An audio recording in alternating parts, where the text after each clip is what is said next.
अध्यक्ष महोदय, लाडक्या बहिणींच्या विषयी आम्हाला जी आपुलकी आहे, आदर आहे, याची आम्हाला जशी जाणीव आहे तशी आमच्या लाडक्या बहिणींना पण जाणीव आहे।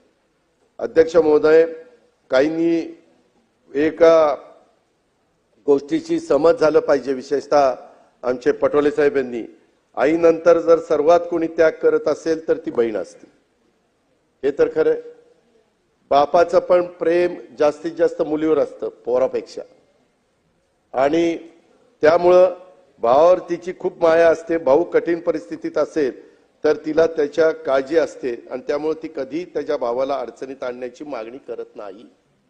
वडेट्टीवार साहेब, जाहीरनामा किती पुढच्या 5 वर्षाचा असतो ना, 5 वर्षाच्या करता आम्हाला 5 वर्षाकरता निवडून दिले, आम्ही हे देणार आहे। आम्ही कधीच कोणी नाही म्हणलं नाही, मुख्यमंत्री नाही म्हणले नाही, एकनाथ नाही म्हणले नाही, आदिती नाही म्हणले नाही। तुम्ही तर कोर्टात गेला होता, काहीतरी म्हणले ते बंद करा। काही जण म्हणले चुनावी जुमला आहे। अहो, चुनावी जुमला असताना काल होळीला 3000 रुपये दिले, ही गोष्ट लक्षात ठेवा।